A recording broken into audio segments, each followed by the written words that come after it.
Bien, muchachos, lo que vamos a hacer hoy día es avanzar algo con respecto a perfil hepático. Lo que nos faltaría básicamente de la clase de la semana anterior es la parte de pancreatitis crónica.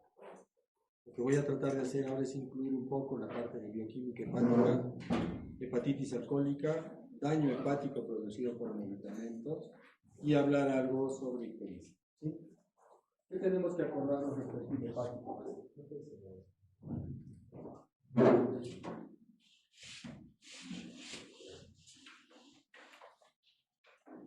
Básicamente, lo que tenemos que acordarnos de esto es acordarnos algunas actividades o algunas acciones que hace el hígado, ¿no? Principalmente digestión, detoxificación, biosíntesis, principalmente síntesis de proteínas, ¿no? Producción de energía, y tiene algunas otras funciones principalmente relacionadas a degradación de algunos medicamentos que podemos consumir o algunas sustancias tóxicas que pueden ingresar a nuestro cuerpo. Otra función principal es la síntesis de bilis, que es una sustancia que básicamente nos permite hacer una buena digestión de lípidos, ¿sí? Acuérdese que tiene una secreción continua a nivel de los hepatocitos y tiene una concentración alta de ácidos biliares y colesterol. Este líquido o este producto, la bilis, se produce básicamente a nivel de los hepatocitos y es liberado a través de los canalículos biliares hacia conductos biliares intrahepáticos al colédoco y después es eliminado hacia el intestino. Otro dato importante de esto es que la bilis se almacena principalmente a nivel de saco vesicular y la excreción de este contenido hacia el duodeno se hace básicamente por el estímulo de alimentos, por liberación de colecistoquinina a nivel sanguíneo, que va a ocasionar la contracción de la vesícula, la contracción de los conductos biliares y la relajación del esfínter de Oddi, ¿no? Y esto va a causar liberación de grandes cantidades de contenido biliar hacia la luz intestinal, que nos va a permitir hacer una buena digestión de lípidos principales.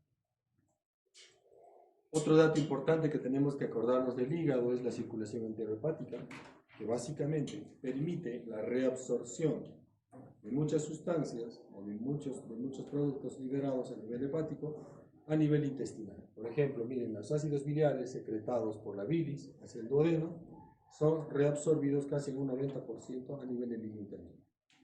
¿Por qué es importante acordarse de estas cosas? Muchos pacientes son sometidos a cirugías extensas, principalmente resecciones ileales o intestinales, que pueden ocasionar problemas de malabsorción, problemas de esteatorrea o disfunción de la producción de sales biliares por estas alteraciones quirúrgicas, ¿no? Cada molécula de sal biliar reutilizada generalmente, o que se reabsorbe o que se sintetiza, se reutiliza casi 20 veces en un ciclo de 24 horas. ¿Sí? Cuando hay un daño hepático, ¿no? O patología de ileum distal, se altera este equilibrio y puede haber disfunción o problemas de mala absorción de algunas sustancias, principalmente relacionadas con el efecto de los ácidos biliares y la bilis a nivel intestinal. ¿Qué otra función tiene nuestro hígado? Conversión y almacenamiento de hierro, ¿no? Destrucción de glóbulos rojos, tiene un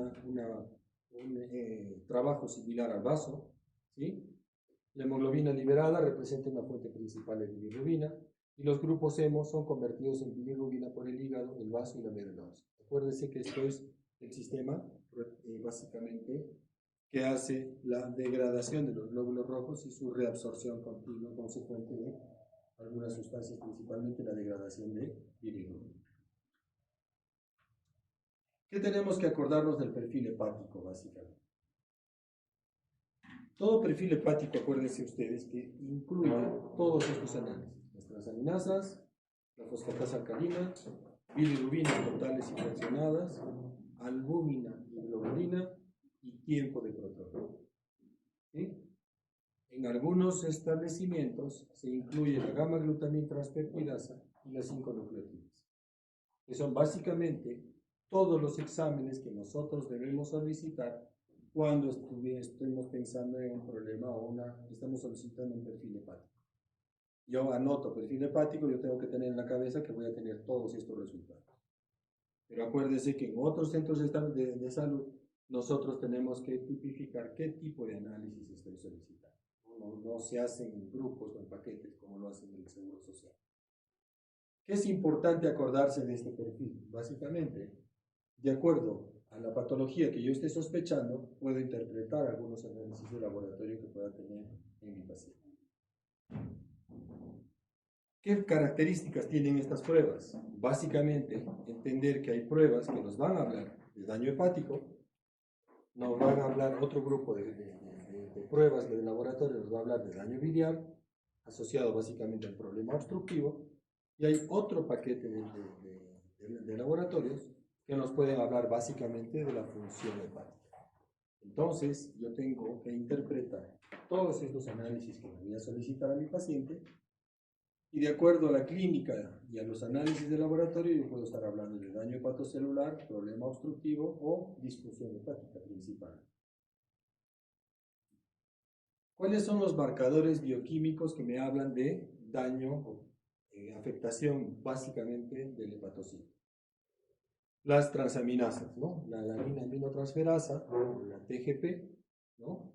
La aspartato aminotransferasa, o la TGO, que se utilizaba anteriormente, y la lactato de hidrogenasa.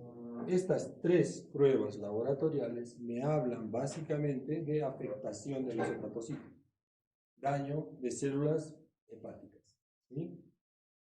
Las pruebas que me hablan de destrucción o de obstrucción o afectación de la vía biliar, un problema obstructivo, básicamente estamos hablando de las enzimas o las pruebas colestásicas, fosfatasa alcalina y gamma-glutamina principalmente. La 5-nucleotidasa también es una prueba de laboratorio que se puede utilizar para determinar obstrucción de vía biliar, pero no es una prueba que se haga de rutina. No todos los laboratorios tienen reactivo para hacer esta prueba, ¿sí?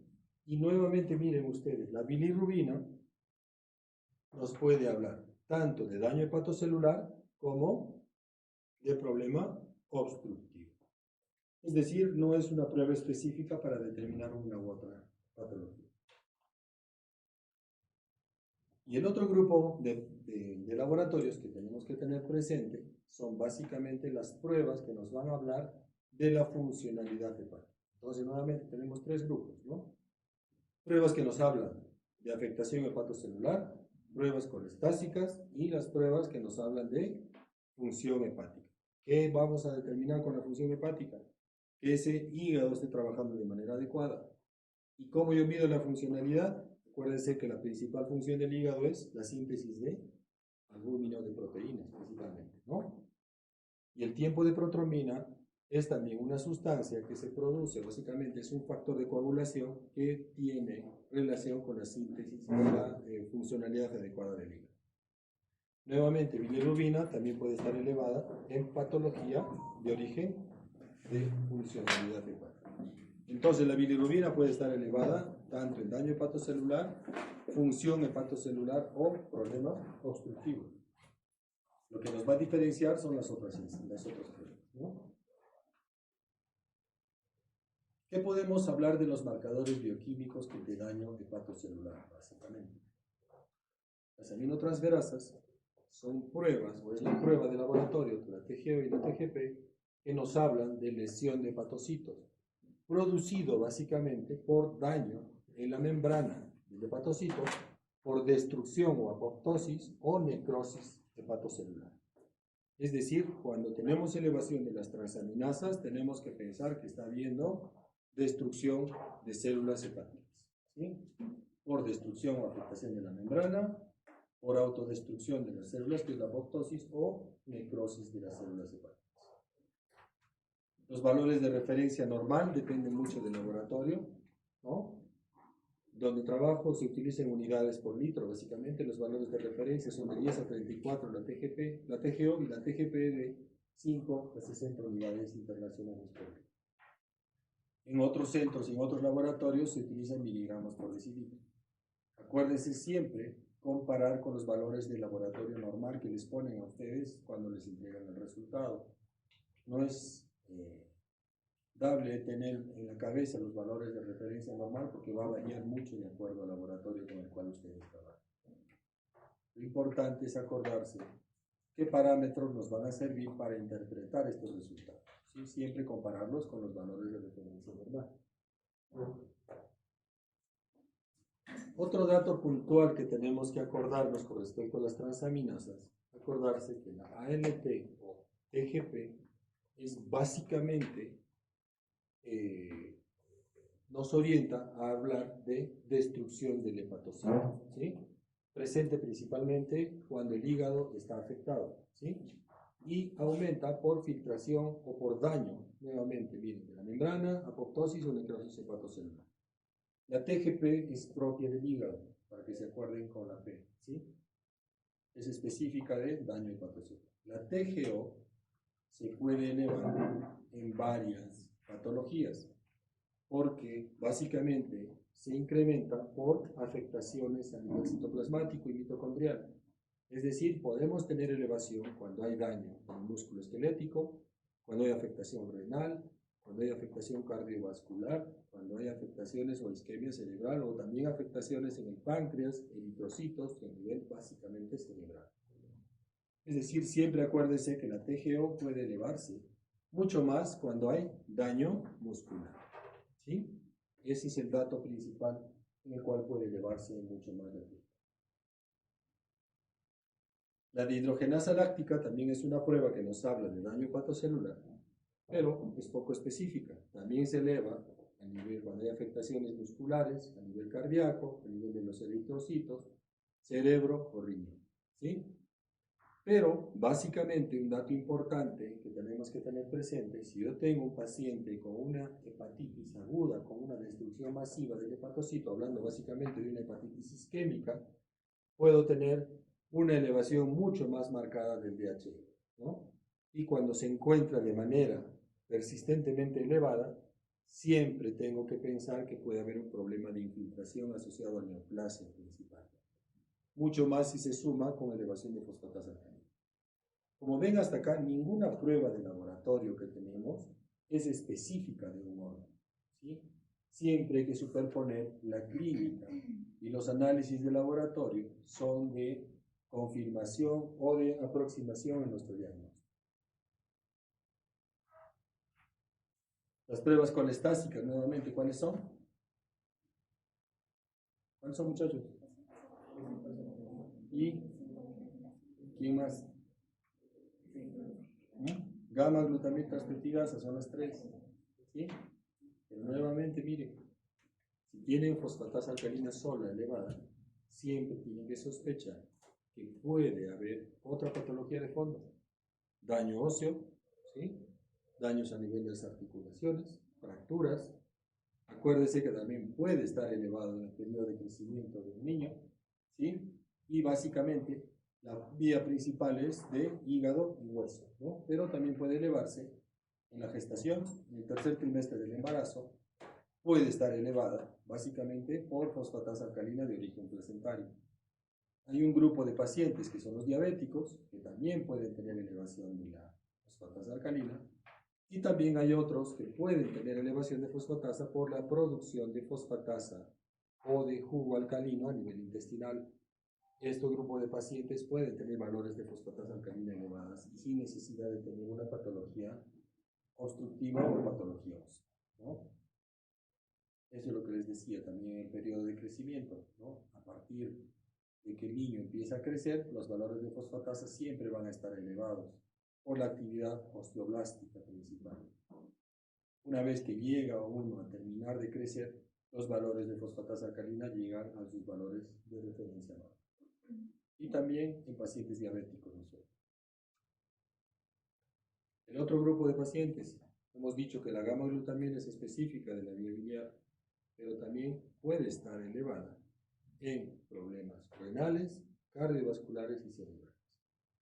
Ninguno de los exámenes es específico de un órgano, nuevamente.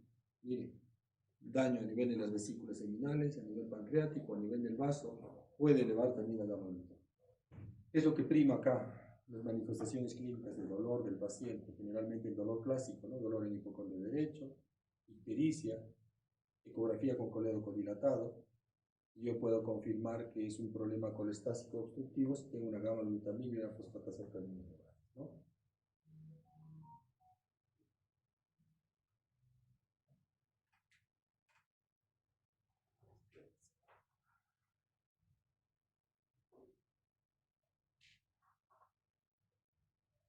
La 5-nucleotidasa, que es otra prueba que habla de colestasis, también puede estar elevada en otras patologías, cerebro, corazón e intestino. Nuevamente, el dato importante es la manifestación clínica. Con respecto a las pruebas funcionales que nos hablan de la síntesis o de la funcionalidad hepática, básicamente están relacionadas a lo que pueda sintetizar nuestro cuerpo. Y básicamente lo que sintetiza es albúmina y sintetiza pruebas o factores de coagulación. La albúmina es la principal proteína producida por nuestro hígado y es el único órgano que sintetiza esto, proteína plasmática más abundante del organismo. El 54% de la proteína plasmática circulante es albúmina, ¿sí? Es sintetizada exclusivamente en el hígado y la cantidad que oscila aproximadamente de síntesis diaria es de 100 a 200 miligramos por kilo por día, ¿no? Y acuérdense, la vida media de la albúmina es más o menos de 18 a 21 días. Este dato es importante porque la albúmina sintética que le ponemos a nuestro paciente tiene una vida media de 7 días. Esto es diferente, por eso lo que tenemos que tratar de hacer en nuestros pacientes es que ese hígado empiece a sintetizar albúmina para mejorar algunas patologías de colon, ¿no? Es necesaria para la distribución correcta de líquidos, ¿sí? A nivel de básicamente está dentro de los vasos sanguíneos y mantiene la presión oncótica dentro de los vasos sanguíneos y ocasiona o evita que se pierda líquido aún extracelular, ¿no? Básicamente, los valores normales son de 3.4 a 5.4 miligramos por decilitro. Acuérdense que la albúmina es uno de los parámetros más importantes de determinación de funcionalidad. El tiempo de protromina es el otro factor y básicamente lo que evalúa el tipo de protromina es la vía extrínseca de coagulación, relacionado básicamente a los factores 7, 5, 10, 2, 1 y 13, ¿no? Y básicamente media la activación del fibrinógeno, depende principalmente de la presencia de vitamina K, y los valores de referencia normales es de 13 segundos, o INR de mayor a 0.8. El INR es un valor comparativo entre el valor del paciente y un valor de referencia normal. Los valores de INR van de 0.9 a 1.3. Esos son valores de comparación que tenemos que utilizar, principalmente en pacientes que utilizan anticoagulantes, ¿no? Pero acuérdense que el tiempo de protrombina es muy dependiente de la presencia de vitamina K. La vitamina K es una sustancia liposoluble que normalmente la absorbemos por presencia de contenido biliar a nivel del intestino. Si hay un problema obstructivo, como es una coledocolitiasis, que hay una obstrucción completa del colédoco, no hay bilis a nivel intestinal y disminuye la absorción de vitamina K por falta de bilis. Los pacientes con hepatopatía tienen déficit en la síntesis de tiempo de protrombina, no dependiente de vitamina K. Este problema, cuando yo tengo un paciente con un tiempo de protrombina prolongado y no tengo la determinación si es cirrótico o es paciente con problema obstructivo, yo puedo determinar o puedo interpretar que puede ser una patología hepatocelular o problema obstructivo. Yo puedo diferenciar uno de otro aplicándole vitamina K al paciente. Se le pone vitamina K por 3 días.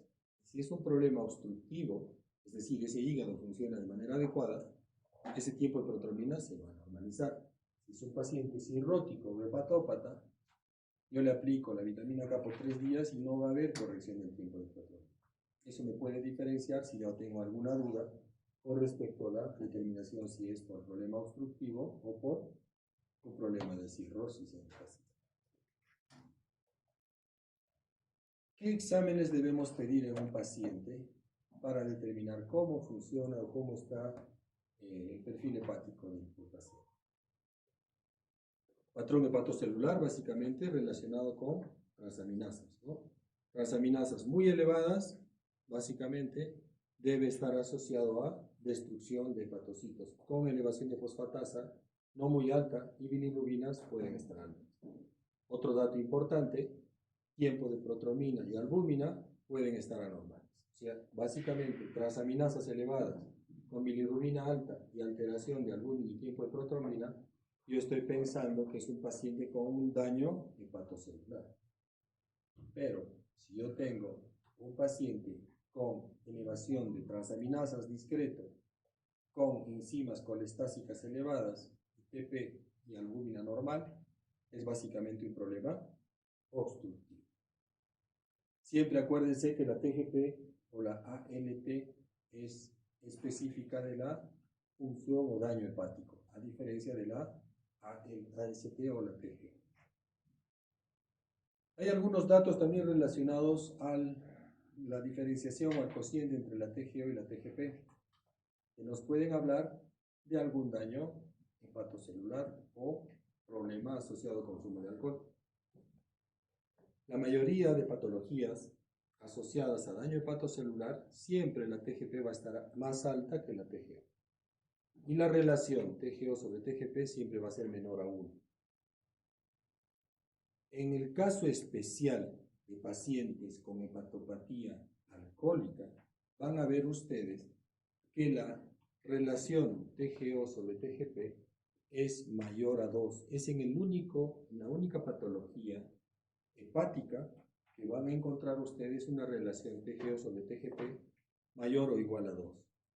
Si yo tengo un paciente que tiene daño hepatocelular y tengo un cociente de TGO sobre TGP más de 2, probablemente el daño hepático esté producido por consumo de alcohol. Y en este grupo de pacientes con dependencia de alcohol, siempre la gamma-glutamintransferquinasa va a estar por encima de los valores normales. Acá tienen algunas patologías relacionadas con el cociente que hemos estado conversando. La TGO sobre la TGP, siempre el valor de referencia normal es similar a 1, 1.3. Eso es normal. ¿Qué va a pasar en mis pacientes con daño hepático por hepatitis? Esta relación se va a mantener, pero los valores de transaminasa siempre van a estar elevados. Inclusive pueden llegar a valores por encima de 1000.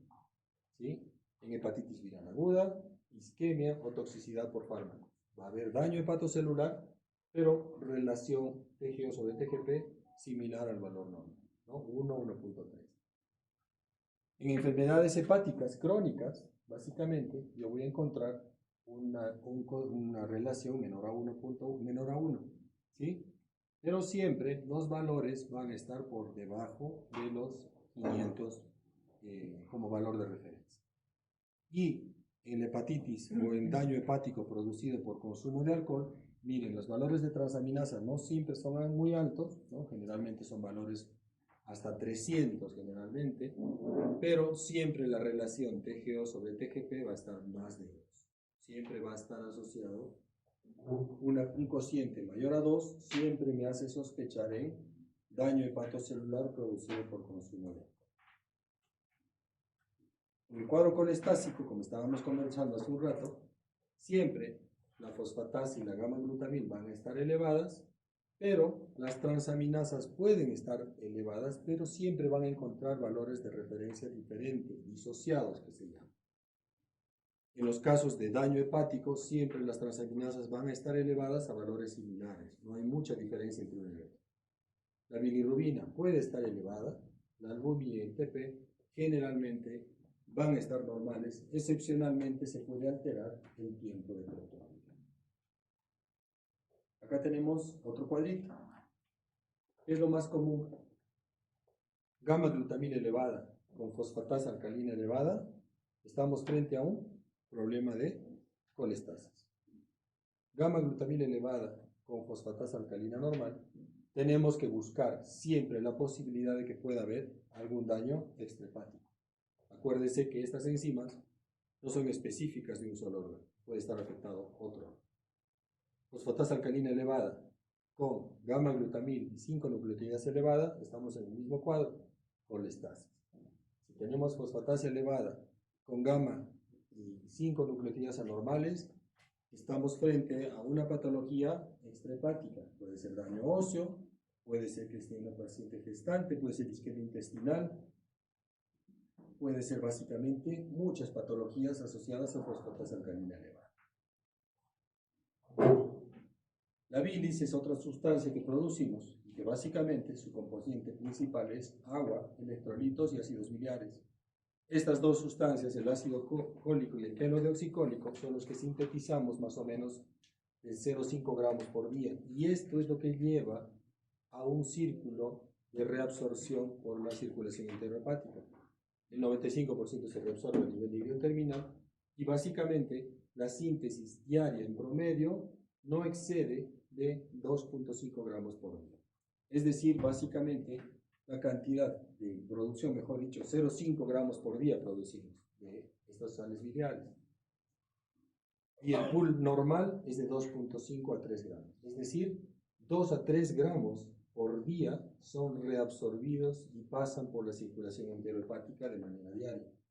Solamente una pequeña porción se elimina o se excreta por las deposiciones. Otro dato que tenemos que acordarnos es entender el problema de ictericia. Y para entender ictericia tenemos que acordarnos cómo es la síntesis de la bilirrubina o el metabolismo de la bilirrubina, ¿no?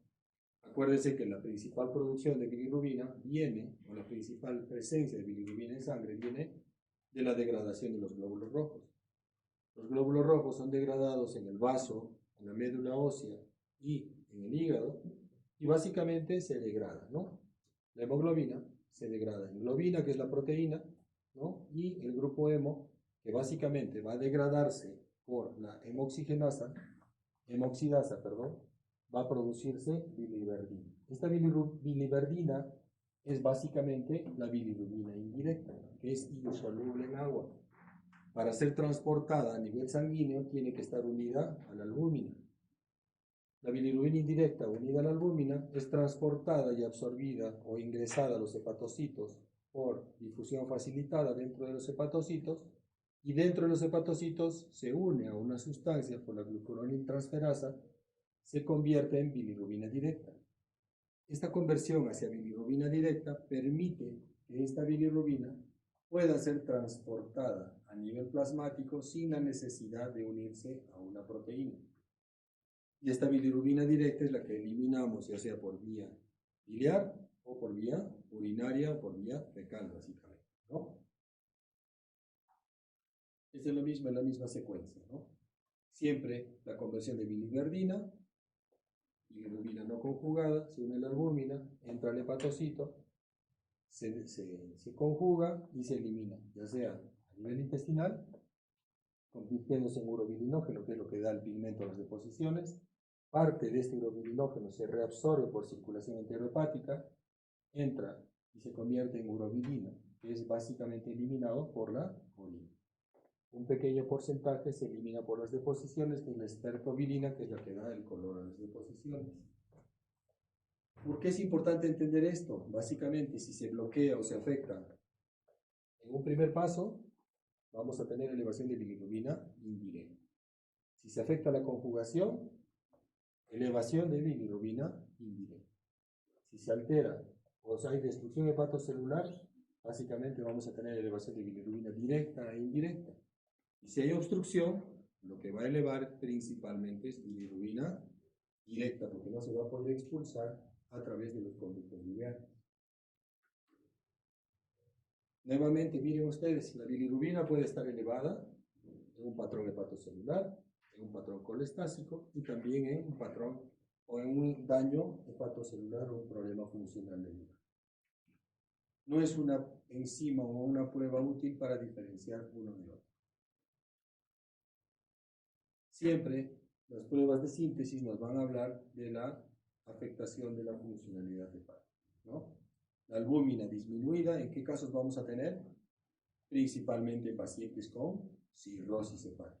La albúmina normal sugiere un proceso agudo. Si tenemos un paciente con transaminasas elevadas y tenemos una albúmina normal, lo más probable es que estemos frente a un daño hepatocelular agudo, sin afectación de la funcionalidad del hígado, ¿no? O un problema colestásico. El tiempo de protomina prolongado, podemos estar frente a un problema hepatocelular por un problema de una hepatopatía crónica, problemas de mala absorción, o problema obstructivo asociado básicamente a una coledocontinencia. ¿Qué es importante entender de estos pacientes? ¿Cómo vamos a llegar a este diagnóstico de estos pacientes? ¿Qué cosa nos va a determinar qué está pasando acá? Principalmente nuestro interrogatorio, nuestra historia clínica, ¿no? Siempre incidir en la posibilidad de consumo de alcohol, siempre preguntar eso, consumo de medicación y también la posibilidad de contactos con pacientes con problemas de hepatitis viral, viajes a zonas endémicas, ¿no? Viajes recientes del paciente, que nos pueden estar hablando de la posibilidad de una hepatitis viral aguda. ¿Por qué es importante el consumo de alcohol? Básicamente, acuérdense que el consumo de alcohol puede ocasionar daño en el hepatocito y consumos promedio en varones de 210 gramos por semana y en mujeres de 140 gramos por semana, nos puede estar hablando de la posibilidad de una hepatopatía crónica en un corto plazo, ¿sí? Siempre considerar la posibilidad de daño hepatocelular cuando hay un consumo crónico persistente por un periodo mayor a 2 años. Y esto, acuérdense que es acumulativo, ¿no? De todas maneras, no es que tengan que tomar todos los días esta cantidad. Por eso es que consideran valores por semana. Hay personas que toman copiosamente fines de semana y toman volúmenes grandes, y hay personas que consumen 1 o 2 vasos de vino todos los días, y básicamente el acumulativo puede llegar a esa cantidad de gramos de alcohol. ¿Cómo calculamos el volumen de alcohol que consume una persona? Hay algunas pruebas, algunas fórmulas que podemos utilizar. Los gramos de alcohol los vamos a catalogar básicamente de acuerdo al volumen de la cantidad de alcohol o la cantidad de líquido que consume el paciente alcohólico por la graduación por 0,8 entre 100. Un ejemplo, miren, un paciente que consume 100 centímetros o 100 mililitros de vino por día, el vino tiene 13 grados de alcohol, ¿sí? ¿Cómo calculamos la cantidad total de alcohol que ingiere este paciente? 100 centímetros por 13 por 0,8 entre 100. Un paciente que consume 100 centímetros de vino por día está consumiendo casi 10.4 gramos de alcohol puro. Este es el volumen que nos interesa para calcular este problema que hemos visto antes. Esta cantidad de 210 y 140. Es un poco complicado entender esto o interpretar porque muchos pacientes no les dan la información completa, ¿no? Miren con la cerveza, 250 centímetros de cerveza tiene una graduación de 4.8, ¿no? 250 es el equivalente a un vaso, ¿no? Un vaso de cerveza. Un vaso de cerveza tiene 9 gramos de alcohol puro. Esto básicamente, sumado, si consumimos 10 vasos de cerveza, son 90 gramos de alcohol puro que está consumiendo esa persona, ¿no? Básicamente, esto es importante entender, porque el paciente a veces les dice, yo solamente tomo 2 vasos de vino todos los días. 2 vasos de vino son 20 gramos, casi 21 gramos por día, ¿no? 21 gramos en una semana son 140 gramos. Si es mujer, el riesgo de hacer una cirrosis es bastante alto. El consumo de alcohol social es bastante alto en nuestro medio, ¿no? Y el consumo de vino después de la comida es muy frecuente en muchas familias, ¿no? O en muchas culturas. Por eso es importante tener presente eso. A veces uno dice, pero nosotros no tomamos alcohol, ¿no? Solamente tomamos vino todos los días, ¿no? Y no se considera que ese volumen sumado y acumulado en el tiempo podría ser la causa de una cirrosis a largo plazo. Por eso es importante entender y explicar a las personas que el consumo de alcohol a largo plazo puede causar este problema. En nuestra cultura, el consumo de chicha de jora es muy frecuente y muchos interpretan que la chicha de jora no tiene alcohol. No se tiene esa costumbre. Más o menos el volumen de alcohol es parecido al de un vaso de vino, si no es más. ¿Sí? Creo que acá hay un valor.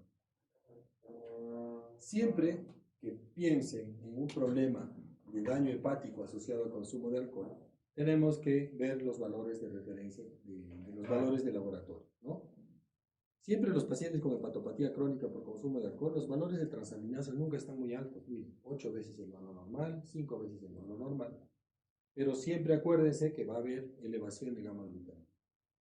Esto es importante que lo tengan presente, porque muchos pacientes con consumo de alcohol niegan el consumo de bebidas alcohólicas. Si es un paciente alcohólico y yo lo quiero valorar y quiero ver si sigue consumiendo alcohol, yo puedo solicitar el estudio de gamma glutámica transportidasa. Si está elevado y no tenemos un patrón colestásico, lo más probable es que esté relacionado al consumo de alcohol. Otro daño que se produce en el organismo, en el hígado, es el relacionado por consumo de medicamentos. Siempre es importante tener presente que tenemos que identificar todos los medicamentos que el paciente consume, qué cantidades de medicación toma y cuánto tiempo está usando. ¿Qué datos nos orientan a pensar en la posibilidad de toxicidad relacionada al consumo de medicamentos? La falta de enfermedad antes de la ingesta del medicamento. Ese dato es importante. El paciente estaba sano hasta que tomó paracetamol, por ejemplo. Enfermedad clínica o anomalías bioquímicas que se desarrollan después de comenzar el medicamento. El paciente estaba tranquilo hasta hoy día, empezó paracetamol, tomó 10 gramos de paracetamol en una semana y me empezó a hacer daño hepatocelular. Otro dato importante que me habla de la afectación del hígado producido por medicamentos, la mayoría de los pacientes después de la retirada de medicamento mejoran considerablemente. Es decir, yo le corto el medicamento y su función hepática mejora. Y otro dato es reaparición de síntomas luego de reinstalar el medicamento. Este último paso es medio peligroso, ¿no? En muchos sitios no se recomienda porque tú no sabes cómo va a reaccionar ese hígado después de la reinstalación del medicamento. Puede ser que eleve transitoriamente nuevamente las transaminasas, como puede hacernos una enfermedad. Ese es un peligro. Pero más o menos para entender daño hepatocelular producido por medicamentos, tenemos que tener estos 4 parámetros presentes. Ausencia de enfermedad antes del medicamento, manifestaciones clínicas o elevación del laboratorio después del medicamento, con la ingesta del medicamento, mejoría al suspenderlo y reaparición de síntomas con la reinstalación de la medicación. Siempre también hay que tener presente las posibles exposiciones parenterales, es decir, medicación previa que haya tenido el paciente. Siempre preguntar viajes a zonas endémicas y exposición a pacientes con ictericia previa. Eso nos va a hablar básicamente la posibilidad de que pueda ser una hepatitis de origen libre. Miren la cantidad de patologías que pueden estar asociadas a afectación hepática. Pacientes con diabetes, pacientes con hipogonadismo, miocardiopatía dilatada, obesidad, embarazo, enfermedades inflamatorias intestinales, enfisema de inicio temprano, que puede estar asociado básicamente a déficit de alfa-1 antitripsina, enfermedad celíaca o enfermedad tiroidea. Es decir, si yo tengo un paciente con una patología asociada, es decir, un paciente diabético, siempre tengo que solicitar perfil hepático porque estos pacientes, diabetes, obesos, embarazo, pueden estar asociados a hígado graso no alcohólico, por ejemplo, ¿no? Y la enfermedad inflamatoria intestinal siempre tenganla presente, ¿sí? La colangitis esclerosante primaria y cálculos biliares pueden estar asociados a problemas de enfermedad inflamatoria intestinal. Mira la cantidad de patologías asociadas también a daño hepático, consumo de medicación. La principal causa de trasplantes hepáticos a nivel de Estados Unidos es consumo de acetaminofén o paracetamol. La toxicidad está relacionada principalmente a dosis altas, ¿no? Más de 4 gramos de paracetamol por día hay alto riesgo de toxicidad. En nuestro medio no se ha visto mucho, probablemente tenga que ver con algo idiosincrático, pero siempre tengan cuidado con el uso del paracetamol. En nuestro medio actualmente hay una presentación de 1 gramo de paracetamol y muchas personas con dolor constante utilizan dosis altas y nos podrían causar este problema de toxicidad. Siempre daño producido por alcohol, enfermedades virales, isquemia hepática, urticaria, básicamente son patologías que tengan las presentes que puede haber afectación de la función hepática asociado a otras enfermedades, ¿no?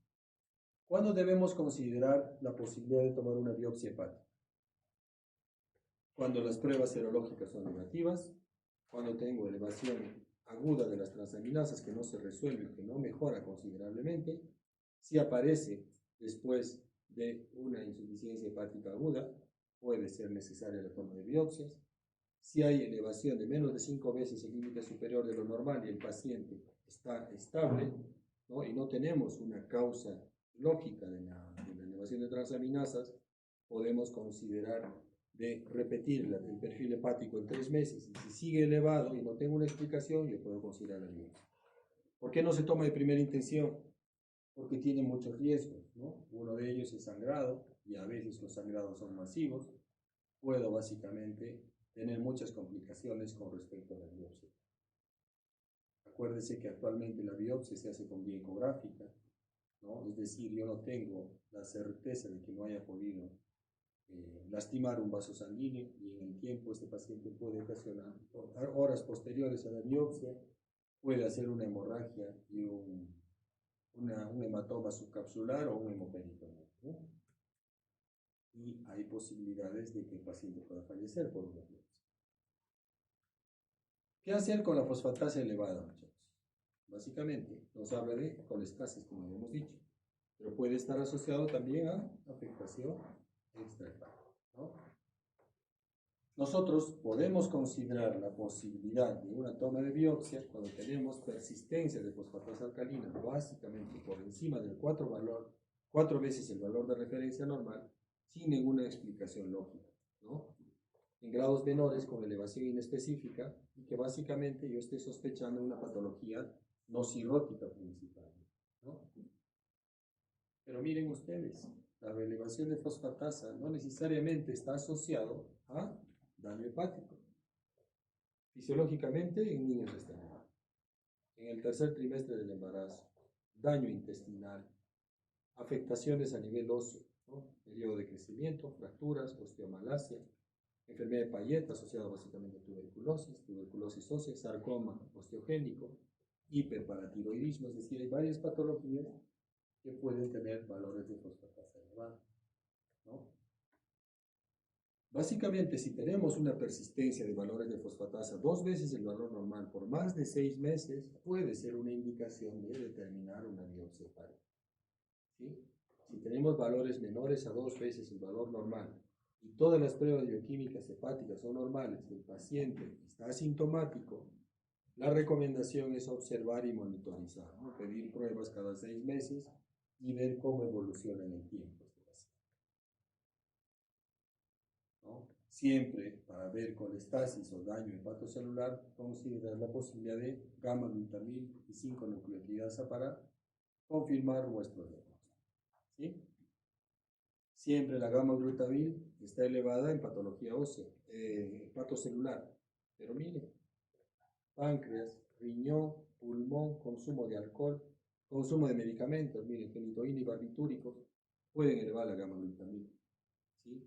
Siempre tengan presente que la clínica, o siempre tengan presente que la clínica es importante para determinar qué examen debo solicitar en el paciente, ¿sí? ¿Cómo confirmo mi diagnóstico? Puedo empezar a usar exámenes auxiliares, imágenes, ¿no?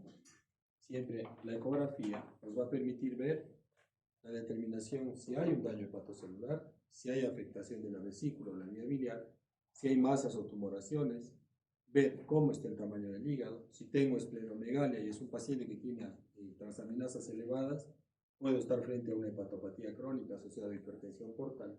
O si hay ascitis, también puedo estar interpretando que este paciente está frente, o tenemos al frente un paciente con hipertensión portal. De flujograma que podemos tener, básicamente 2 opciones, ¿no? Si estamos pensando en un problema colestásico, la vía biliar dilatada o la vía biliar normal. Si tengo una vía biliar dilatada, yo puedo estar sospechando de una neoplasia de páncreas, una coledocolitiasis o un colangiocarcinoma. Para determinar exactamente cuál es la causa de la dilatación, yo puedo solicitar una colangioresonancia. Si tengo una obstrucción producto de una neoplasia, puede acabar haciéndose una CEPRE para resolver el problema. Si encuentro un cálculo en la resonancia del coledo, o un cáncer de páncreas o un colangiocarcinoma, puedo resolver la obstrucción por una CEPRE. Si la vía biliar no está dilatada, podemos estar frente a un paciente con una ecografía, básicamente un hígado normal, o hay una lesión focal asociada básicamente a un problema neoplásico intrahepático, un hepatocarcinoma, una metástasis o un paciente con un absceso hepático, ¿no? Otros exámenes que podemos solicitar de imágenes: ultrasonografía, la primera opción, tomografía, colangioresonancia y la ecoendoscopía como última opción actual, ¿no? La CEPRE se utiliza actualmente básicamente para resolver el problema obstructivo, no se usa para diagnóstico. Con respecto a la ictericia, ¿qué podemos hablar? Básicamente, se va a interpretar como una elevación de los valores de bilirrubina asociados básicamente a hiperpigmentación de la piel. ¿Cuándo se hace evidente la ictericia? Cuando tenemos valores de bilirrubina por encima de 2 a 3 miligramos por decilitro, ¿sí? ¿Por qué se va a presentar esta coloración amarilla? Básicamente por elevación de bilirrubina directa, indirecta o de ambas, ¿no? ¿Y esto por qué se puede presentar? Por patologías prehepáticas, patologías hepáticas y poshepáticas principalmente. Las prehepáticas, ¿cuáles son las más comunes? Destrucción principalmente de glóbulos rojos. Este grupo de pacientes con ictericia prehepática básicamente va a tener valores de bilirrubina indirecta elevadas, asociado básicamente a hemólisis, destrucción de glóbulos rojos. Las afectaciones hepáticas, principalmente asociado a patología hepatocelular, hepatitis y cirrosis, y hay algún grupo de pacientes que tienen algunas alteraciones genéticas como el Gilbert, Krieger-Najjar, Dubin-Johnson y el rotor. Y las poshepáticas, asociado básicamente a obstrucción por debajo del hígado, ya sea intrahepático, por obstrucción a nivel intracanalicular, o por fuera, ¿no? Ya sean cálculos biliares o cáncer de páncreas, ¿no? Esto más o menos es un esquema para que me sirva para interpretar qué puedo encontrar en mis pacientes. Los prehepáticos, básicamente elevación de bilirrubina indirecta. En la hepática, son ambas, a predominio directo. Y en la poshepática, ambas, a predominio directo también. En este caso puntual de la Gilbert, principalmente se eleva a predominio indirecto, porque es un trastorno de conjugación. En las patologías de este tipo, Dubin-Johnson, Krieger-Najjar y Gilbert, hay predominio de bilirrubina indirecta. En este grupo especial que les estaba mencionando, hay un déficit de una sustancia, la glucuroniltransferasa, que es la sustancia que les he comentado, que es la que se une a la bilirrubina indirecta para convertirla en directa y poder ser eliminada a través del plasma, como a través del riñón o de la vía biliar. Este grupo de pacientes tienen un déficit genético. Gilbert, Krieger-Najjar tipo 1 y Krieger-Najjar tipo 2 son patologías asociadas a un déficit de glucuroniltransferasa. Es un problema genético. ¿Qué característica tiene el Gilbert? Es bastante frecuente. Casi el 7% de la población general tiene este déficit. No se sabe qué tipo de herencia es, se presume que es autosómica dominante. Y generalmente la causa principal es que no hay una capacidad de conjugación de esta bilirrubina indirecta, y que va a ocasionar elevación de bilirrubina o pigmentación en la piel. Se manifiesta generalmente a partir de la segunda década de la vida. Y una característica del Gilbert es una ictericia fluctuante, que se exacerba o se incrementa generalmente por factores de estrés. Puede ser cirugías prolongadas, exposición a medicamentos, fiebre, infecciones, actividad física en exceso, consumo de alcohol, y generalmente está asociado a estrés, sobrecarga de actividad hepática, ¿no? Generalmente este valor de bilirrubina que tienen estos pacientes no excede los 5 miligramos por decilitro, y dentro del examen físico, la función hepática y la exploración del hígado está dentro de niveles normales, igual que la histología. Yo le tomo una biopsia hepática y ese hígado está completamente normal. ¿Qué pasa con el Gilbert? Cada vez que haya periodos de activación de estrés, se exacerba la pigmentación. Pasa el estrés y el paciente baja sus valores de bilirrubina y se normaliza. Un dato importante de este tipo de patología del Gilbert es que no da enfermedad asociada. Ese hígado tiene una funcionalidad normal. El Krieger-Narr tipo 1 tiene un déficit de glucuroniltransferasa completo, es decir, no sintetiza glucuroniltransferasa, es autosómica recesiva, y este grupo de pacientes es el que va a ocasionar o va a tener al momento de nacer el problema del kernicterus, que tiene alta mortalidad, ¿no? Estos pacientes que tienen este déficit de glucuroniltransferasa o no hay glucuroniltransferasa a nivel hepático, tienen valores de bilirrubina por encima de 25 miligramos por decilitro. La bilis no tiene color, es decir, no elimina nada de bilis, ni por la orina, ni en las deposiciones son como masilla. Y estos pacientes, por impregnación de la bilirrubina indirecta a nivel de los núcleos de la base, hacen este problema de kernicterus con una alta mortalidad, ¿no? Es decir, estos pacientes no sobreviven al año. Y el tipo 2 es básicamente una deficiencia parcial de la glucuroniltransferasa, tiene valores de bilirrubina entre 6 y 20, ¿no? Se manifiesta mucho más en la adolescencia, no hay síntomas neurológicos y también tiene una función hepática normal, ¿no?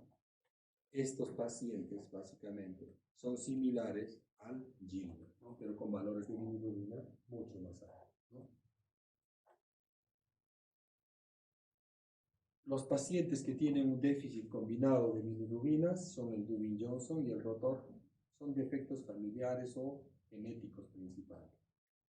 ¿Qué característica tiene el Dubin-Johnson? Es autosómico recesivo, tiene valores de bilirrubinas de 3 a 10 miligramos por decilitro, a predominio directo, ¿no?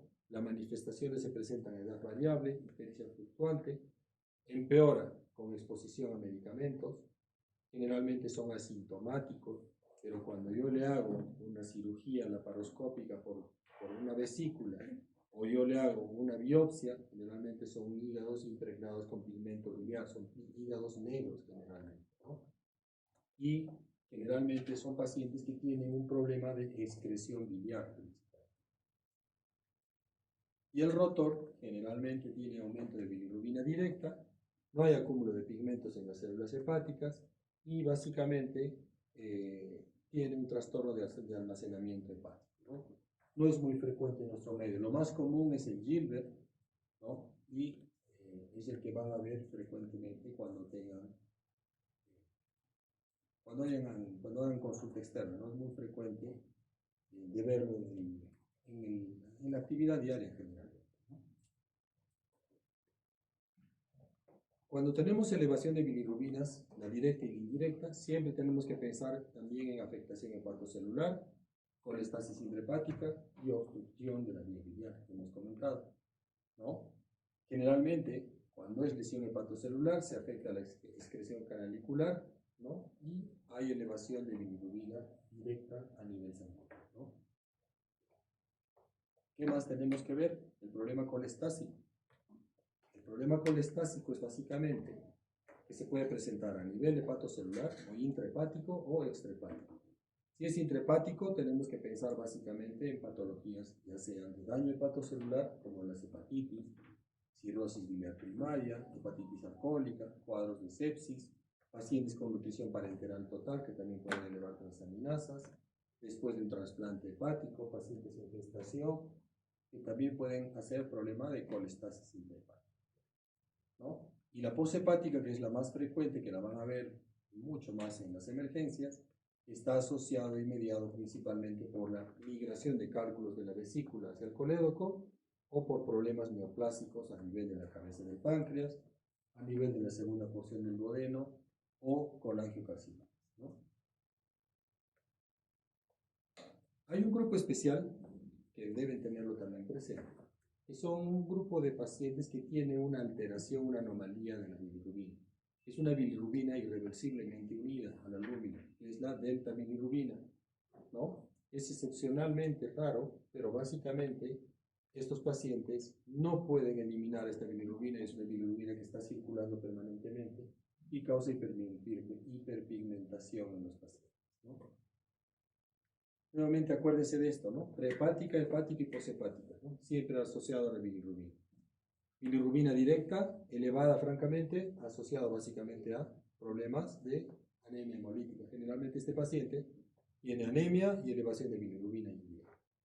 La hepática puede estar asociada a ambas, ¿no? Indirecta y directa.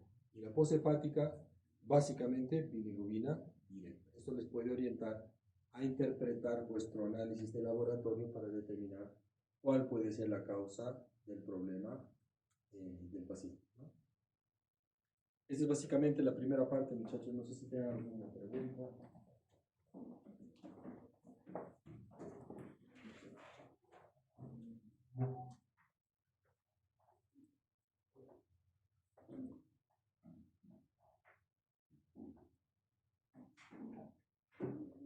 La segunda parte está asociado básicamente al daño hepático producido por alcohol y al daño inducido por medicamentos. Esto es muy frecuente, ¿no? Después de examen generalmente acaban así. O después de que acaban el curso. Para bien o para mal, ¿no? Miren ustedes lo que puede ocasionar el consumo de alcohol. No necesariamente está asociado a daño hepático. Lo más común, hepatopatía, ¿no? ¿Qué va a causar en nuestro paciente? Una hepatitis alcohólica aguda, puede ocasionar cirrosis asociado a citis, coagulopatía, ictericia, hepatomegalia, hipertensión portal, encefalopatía hepática. Todo esto asociado a complicaciones secundarias a una cirrosis hepática. Y las extrahepáticas, miren ustedes, daños gastrointestinales, neurológicos, hematológicos, hepatobiliares, endocrinológicos y cardiovasculares. Cardiomiopatía dilatada, arritmias, hipertensión arterial asociada al consumo de alcohol, ¿no? Endocrinológicas, miren, contractura del tren, ginecomastia, infertilidad, hematológicas, anemia hemolítica, trombocitopenia, leucopenia. Wernicke-Korsch asociado a consumo crónico de alcohol, básicamente a déficit de complejo déficit de vitaminas, ¿no? Neuropatía periférica. Y pancreáticas, pancreatitis aguda o crónica. Pero todo básicamente relacionado en la mayoría de los casos a hepatopatía crónica. Causa un daño hepatocelular que va a causar hipertensión portal y que se va a manifestar con ginecomastia, va a presentar varices esofágicas, va a ocasionar ascitis, encefalopatía hepática. ¿No? Es una complicación crónica a largo plazo y que generalmente es irreversible, ¿no? ¿Qué enfermedades están asociadas al consumo de alcohol? El 60% de los pacientes evolucionan o desarrollan cirrosis. El 30% va a acabar en un hepatocarcinoma, probablemente asociado a la cirrosis hepática. Es más común en varones que en mujeres, ¿no? Otro dato importante que tienen que tener presente: menor dosis de alcohol en mujeres es más tóxico. ¿Han visto la diferencia que había, no? 260 y 140. ¿Por qué? Básicamente la acetilización o la capacidad de degradación del alcohol en las mujeres es menor que en varones. Y ahora se ha visto que el consumo de alcohol en varones y en mujeres es casi igual, ¿no? Cuando van a las fiestas, ¿qué pasa, muchachos? Todos toman igual, ¿no? Algunos más que otros, pero es común que las damas también consuman alcohol. Otro dato importante de esto es el tiempo de exposición al alcohol. La literatura dice que más o menos tienes que consumir entre 10 y 12 años de alcohol para tener riesgo de daño hepático por alcohol. Esto está calculado por días. 80 a 40 gramos de alcohol por día te causa daño. En mujeres, la mitad, 20 a 40. Solo enferman 30 a 50% de los pacientes que consumen alcohol. ¿Por qué se produce esto? Esto es idiosincrático. De este salón todos podemos consumir la misma cantidad de alcohol y probablemente 3 de todos hagan cirrosis y el resto estén como si no. Es lo mismo que dice, ¿no? Todos van a tomar, toman la misma cantidad y hay uno que está como si nada hubiera tomado, ¿no? Ese es un acetilador rápido. Y el otro grupo, hay uno que toma una botella de cerveza y está cantando, ¿no? Ese es el acetilador lento. El acetilador lento es el paciente de riesgo, ¿no? ¿Quiénes tienen más riesgo de hacer daño hepatocelular? los pacientes de ascendencia asiática. No sé si han visto, los japoneses toman un vaso de vino y se ponen rojos, taquicárdicos, se embriagan con una pequeña cantidad de alcohol. Dicen que son acetiladores lentos. ¿Qué significa? Se intoxican mucho más rápido con el alcohol y el daño hepatocelular es mucho mayor. Probablemente eso tenga mucho que ver con las cantidades y que este porcentaje no sea el mismo, ¿no? No es que todos están expuestos a la misma cantidad de alcohol y no todos hacen el mismo daño. ¿De qué depende esto? Nuevamente, de lo que hemos hablado, de la cantidad de gramos de alcohol que consume el paciente. La densidad de alcohol es lo más importante, ¿sí? Y lo que tenemos que calcular es cuánto de alcohol consume el paciente. Es el mismo ejemplo que hemos visto hace un rato. La masa de alcohol es lo que nos interesa. ¿Cuántos gramos de alcohol consume el paciente? El volumen total que está consumiendo nuestro paciente, que 120 mililitros, por ejemplo, por 0.8 más o menos nos sale 96 gramos de alcohol que está consumiendo este paciente. Se ha tomado un litro de vino, ¿no? Más o menos 12%. Un litro de vino por 12 sale 120. 120 por 0.8, que es la constante, nos sale 96 gramos de alcohol. Es decir, si te tomas una botella de vino, estás consumiendo 96 gramos de alcohol. Con 2 botellas de vino o 3 botellas ya has excedido la cantidad de alcohol por semana que puedes tener permitido o que te puede causar daño hepatocelular. La graduación de alcohol es muy diferente, ¿sí? Miren ustedes, la cerveza, 5, ¿no? Cantidad de alcohol por litro, 40 gramos. El vino, 12%. Cantidad de alcohol, 100 gramos de alcohol por botella. Las bebidas destiladas, al 40%. Miren, tienen 320 gramos de alcohol por botella, ¿no? Por la cantidad que se consuma, ¿no? Cada en promedio es a un litro, ¿no? Y esto equivale, miren ustedes, a las cantidades que generalmente podemos poner como límite, ¿no? Como límite máximo. Básicamente, lo ideal es no consumir, pero tener esa referencia es como un valor de aproximación para ver cuánto de consumo de alcohol tenemos, ¿no? ¿Por qué se produce el daño? Básicamente, por la degradación y la metabolización de esta sustancia tóxica. El metabolismo del alcohol principalmente se hace en el estómago, en el hígado, perdón. Pero hay un 10% que se absorbe a nivel gástrico, ¿ya? ¿Qué enzimas participan en la degradación de alcohol?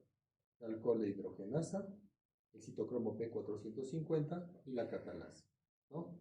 Y todo esto va a ocasionar una reacción química. El consumo de alcohol va a ocasionar, el alcohol ingresa, básicamente por efecto del acetaldehído se produce o se convierte en acetato, que es la sustancia tóxica, o es una de las sustancias tóxicas que se produce. ¿Qué pasa entonces? Miren, 10% se absorbe a nivel del estómago y duodeno. Esto se elimina por riñones y pulmón. Este grupo, este porcentaje de alcohol no causa daño porque se elimina por otra vía. El 90% es absorbido y este es el producto que va a ser degradado por efecto o por acción de nuestros hepatocitos, ¿no? ¿Qué va a pasar con el alcohol? Ingresa dentro de la célula hepática y empieza a haber una serie de reacciones químicas que básicamente van a estar mediadas por el citocromo P450 y que van a producir acetaldehído, acetato, ¿sí? Y esto, básicamente, son las sustancias que van a ocasionar daño a nivel hepático. Miren ustedes, todo esto dentro del hígado, dentro de la mitocondria hepática, que se produce acetaldehído, que es liberado, acetato y lactato. Todas estas sustancias son las que van a ocasionar daño hepatocelular. ¿Por qué se produce el efecto tóxico? ¿Qué va a pasar con nuestros pacientes con estas sustancias que se producen? El efecto tóxico de la ingesta de alcohol es lo que les decía, el acetilador lento. Náuseas, cefalea, la cara se les pone roja, ¿no?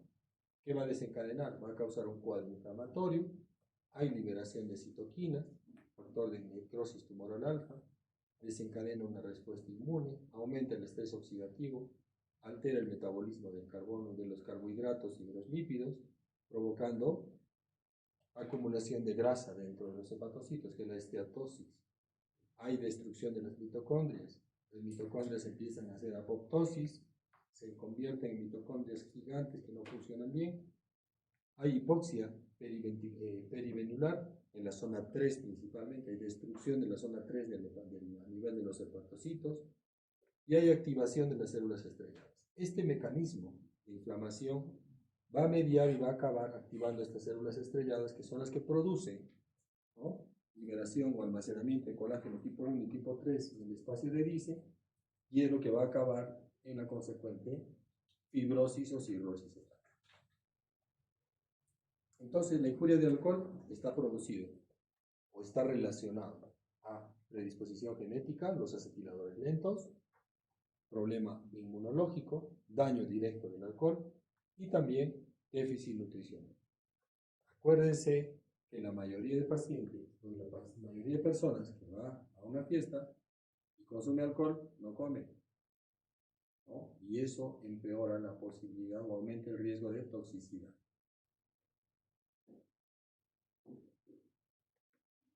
¿Qué problemas tenemos con nuestros pacientes con dependencia de alcohol, principalmente o consumo crónico de alcohol? La mayoría de pacientes alcohólicos niegan su adicción, ¿sí?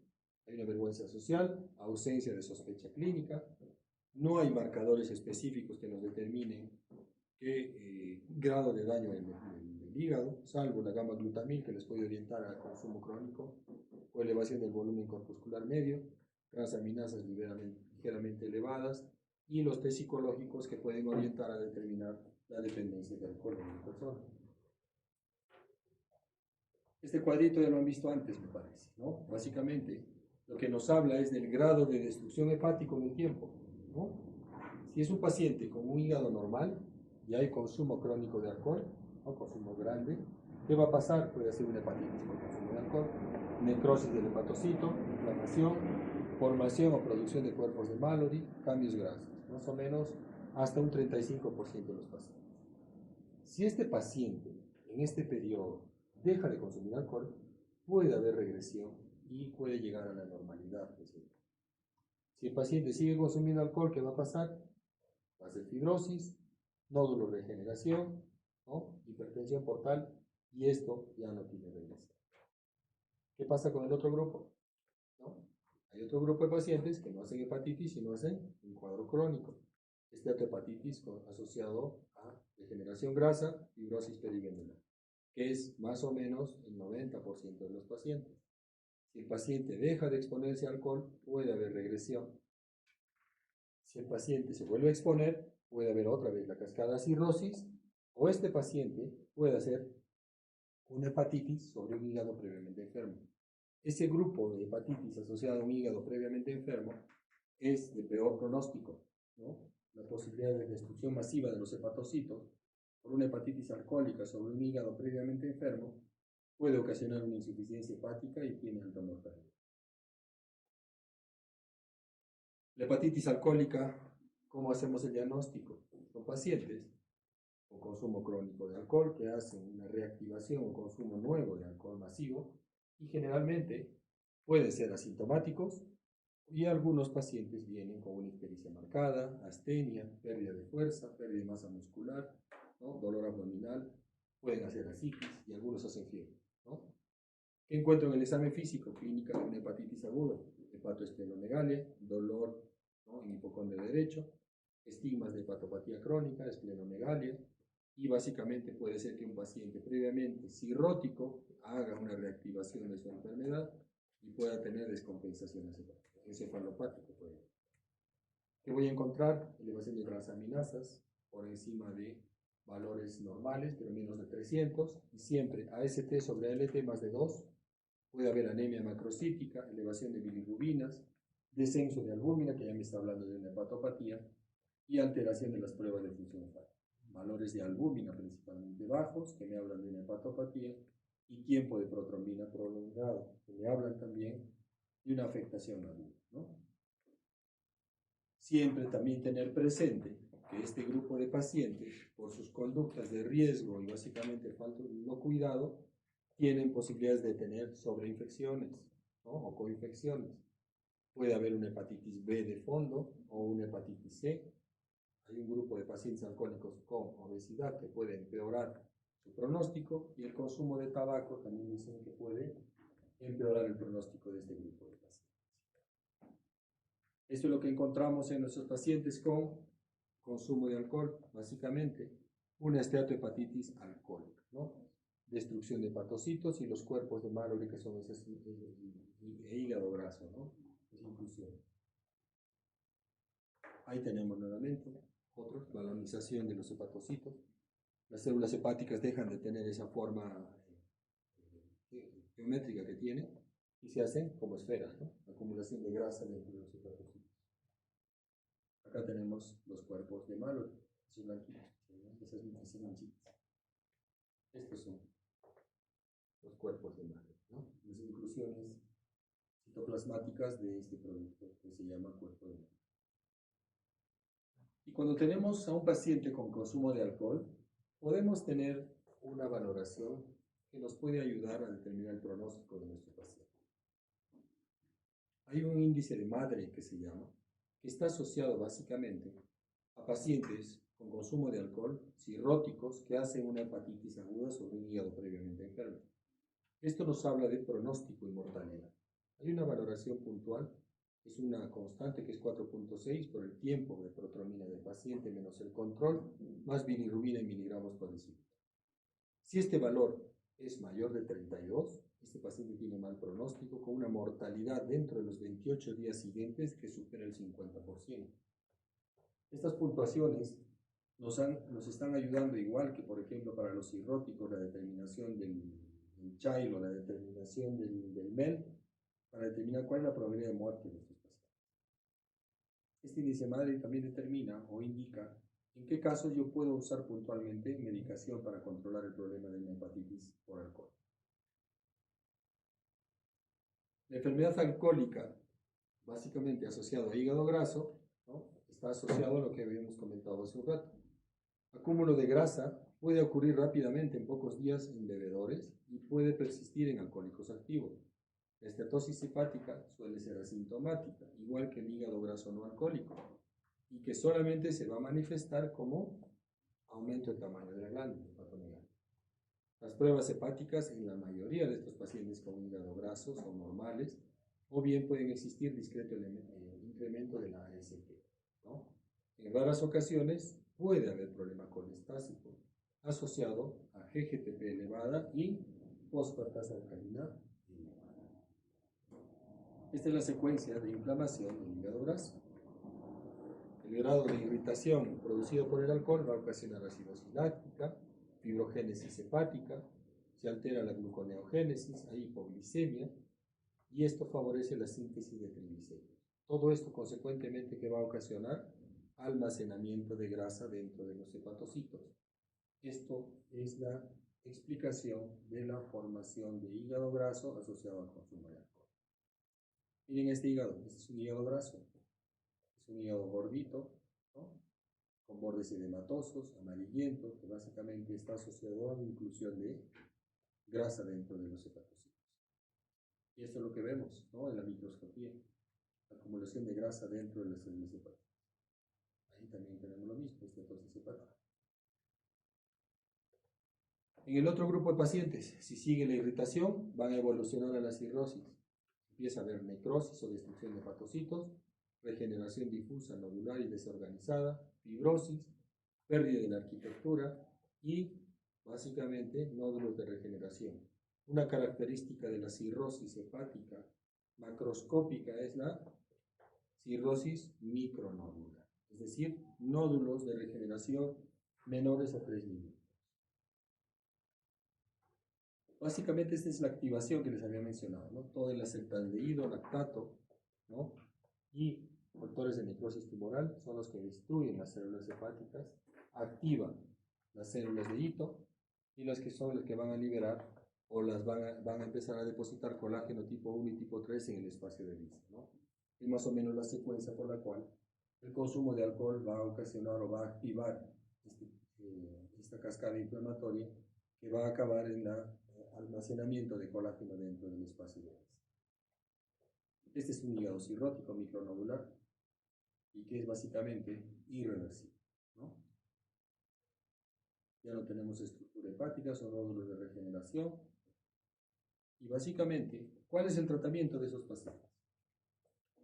Lo primero, lo más importante es dejar de consumir alcohol, ¿no? Hay que corregir su factor nutricional, siempre tener un espacio, un estado hipercatabólico, nutrición hipercalórica generalmente, y la decisión del corticoide está básicamente determinada por algunos casos puntuales, ¿no? No necesariamente todos los pacientes con consumo de alcohol van a acabar en uso de glucocorticoide. Está directamente utilizado, solamente se determina utilizar en cuadros de hepatitis aguda alcohólica grave, ¿no? Siempre y cuando el paciente no tenga riesgos de infecciones, hay que desfocalizarlo, no tenga riesgos de hemorragia digestiva, es decir, que no haya sangrado recientemente ese paciente. Hay menor mortalidad si la hepatitis alcohólica responde básicamente al uso del corticoide. Pero el índice de madre también nos indica que debe hacerse un control a los 7 días y si no hay variación de los valores puntuales menos de 32, debe suspenderse la medicación, ¿no? Miren ustedes, a pesar de toda esta medicación que se puede utilizar, solamente el 40% de los pacientes responden al tratamiento con el uso del corticoide. La ampetoxifilina también se ha utilizado, inhibe la producción del factor de necrosis tumoral, inhibe la síntesis de citoquinas, inhibe la estimulación de las células estrelladas y hay una reducción de la mortalidad del 25 hasta el 46% de algunas células, ¿no? ¿Cuál es la dosis de la pentoxifilina? 400 miligramos cada 8 horas durante un mes generalmente. Básicamente, asociado a esto, se puede utilizar acetilcisteína, antioxidantes y limarina que no tienen un efecto claro y establecido. Y el diagnóstico, el tratamiento definitivo en estos pacientes con cirrosis o una hepatitis, una falla hepática asociada al consumo de alcohol, es el trasplante hepático, ¿no? Siempre para determinar que este grupo de pacientes entre a lista de trasplante tiene que tener algunas características. Se descarta el grupo de pacientes con consumo agudo de alcohol o con alcoholismo agudo, activo, perdón, y debe representarse o ¿cómo se dice esto? Debe valorarse y debe confirmarse que este paciente no deba consumir alcohol por lo menos los 6 últimos meses para poder ser incluido a la lista de trasplante. Siempre hay que descartar la posibilidad de contraindicaciones. La inclusión de lista de espera depende mucho de estos dos factores, de que no consuma alcohol activamente por lo menos 6 meses y básicamente determinar e interpretar que este paciente trasplantado tenga una sobrevida similar a la expectativa de vida previa al trasplante del paciente, ¿no?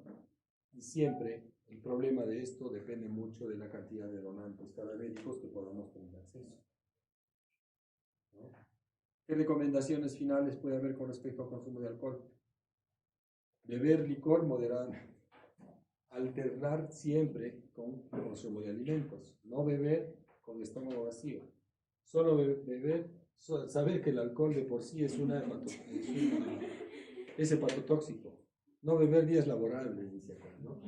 Cuando el exceso de bebidas alcohólicas perturba las actividades normales, individuales y sociales, buscar ayuda de profesional especializado. Es básicamente medio ilógico la información o la recomendación final, ¿no? Lo ideal es evitar el consumo de alcohol. Acuérdese que es una droga y se considera como una droga social, ¿no? Uso común y libre, y que básicamente siempre acordarse la posibilidad de la toxicidad asociada al consumo de alcohol, ¿no?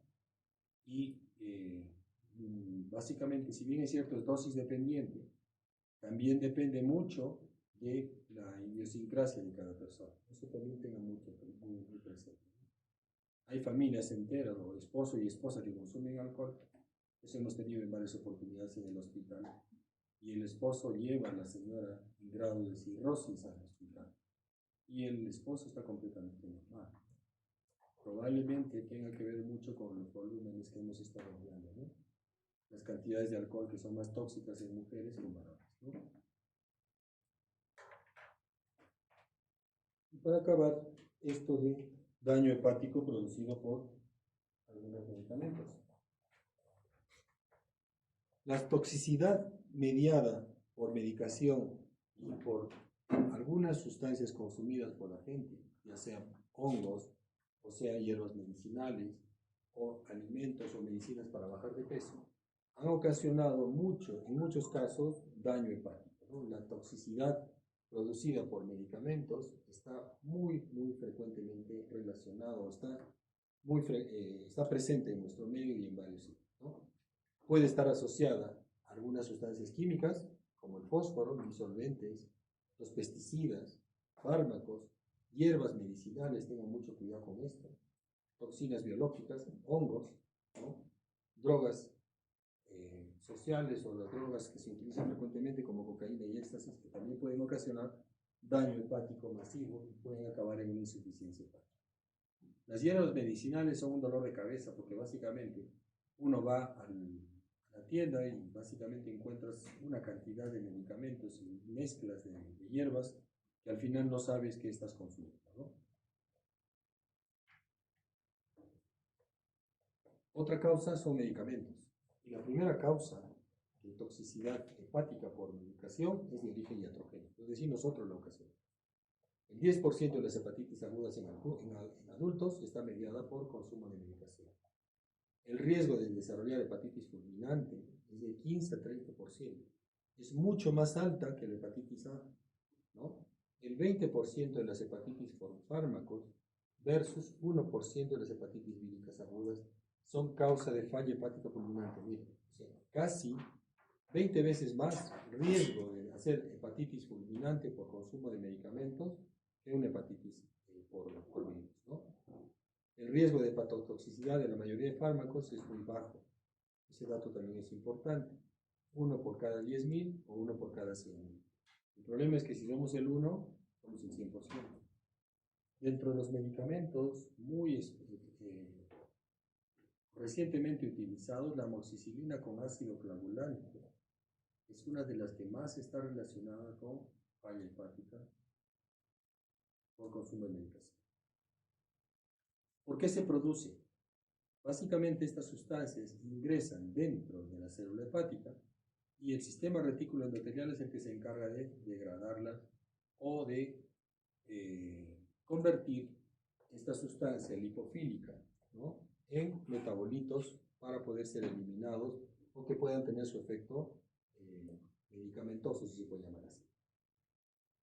El efecto de estas sustancias, que generalmente son lipofílicas, son absorbidas y tienen dos fases, ¿no? Una fase mediada por el citocromo P450 y tiene otra fase que es básicamente a nivel del sistema retículo endotelial, que básicamente está asociado a la conjugación. ¿Qué va a pasar con el citocromo P450? Va a producir sustancias de oxidación, reducción e hidrólisis. Y la fase 2, que es la conjugación, lo va a convertir en hidrosoluble para que pueda ser eliminado el metabólito. Generalmente el daño puede estar producido por la misma sustancia, o sea, daño directo por el medicamento o la sustancia ingerida, pero la mayoría de estos productos causan daño por los metabolitos producidos a nivel hepatocelular. ¿Cómo se producen estos metabolitos intermedios que son los tóxicos? Electrolítico, básicamente por efecto electrofílico o por liberación de radicales libres. El efecto electrofílico básicamente está producido por la oxidación que se genera o que se produce a nivel hepatocelular, que va a producir metabolitos reactivos y que actúan como arilantes o alquilantes. Estas dos son las sustancias que van a ocasionar destrucción masiva de los hepatocitos. Y otro grupo va a ser liberación o síntesis de radicales libres. Son básicamente sustancias que generan un cuadro inflamatorio y daño a nivel de la membrana celular, que generalmente es irreversible. ¿Qué va a pasar con esto? Básicamente, todo este proceso se hace a nivel del hepatocito, a nivel del sistema retículo endotelial, ¿no? Existen varios tipos de citocromos que tenemos a nivel hepático, pero generalmente estos productos son los que van a ocasionar los metabolitos intermedios que van a ocasionar daño a nivel de las células hepáticas. Estos son los tres tipos de citocromos que tenemos, ¿no? Y básicamente todas las sustancias tóxicas pueden tener afinidad por uno, por otro, por el tercero, ¿no? Básicamente, ¿qué va a pasar? Se produce una serie de reacciones conjugadas, agregándose moléculas polares, y que va a ocasionar básicamente catalización, detoxificación y básicamente producción de metabolitos reactivos. Estos metabolitos reactivos son las sustancias tóxicas que van a ocasionar destrucción de los hepatocitos. ¿Por qué se produce básicamente? ¿Qué básicamente mecanismos primarios se alteran o que van a estar mediados y que van a explicar por qué algunas personas hacen daño hepático y otras no? Básicamente, ¿qué va a ocasionar esto? Destrucción de la cantidad de hepatocitos, disminución de la masa hepatocelular, disminución de su función de degradación, reducción de la liberación de la droga y reducción del flujo biliar. Es decir, se empieza a acumular la sustancia dentro del hepatocito y empieza a ocasionar mayor destrucción. ¿Qué va a pasar? Aparte, disminución de la síntesis de proteínas, puede haber daño renal, va a haber desnutrición y cambios endocrinológicos porque ese hepatocito ya no va a trabajar de manera adecuada, ¿no? ¿Qué más va a pasar? Va a haber biotransformación, ¿no? Se produce la liberación de los metabolitos tóxicos, agresivos, y básicamente esto va a ocasionar daño dentro de la célula hepatocelular, ¿no? Dentro del hepatocito, con su consecuente destrucción. ¿Qué va a pasar o qué va a influir o qué va a empeorar el problema o los factores de riesgo de este grupo de pacientes? A mayor edad, mayor riesgo de toxicidad, ¿no? Pacientes con sobrepeso ya tienen un hígado graso no alcohólico probablemente y va a tener mayor probabilidad de hacer daño hepático. Va a depender del fármaco, el sexo, la genética y la comorbilidad. La genética principalmente es un factor muy importante en la toxicidad mediada por medicamentos o por sustancias ingeridas por el paciente. Las vías de toxicidad pueden ser intrínsecas o el grado del tipo de toxicidad puede ser intrínseco o idiosincrático. La mayoría de pacientes que hacen toxicidad es de origen idiosincrático. ¿Qué significa?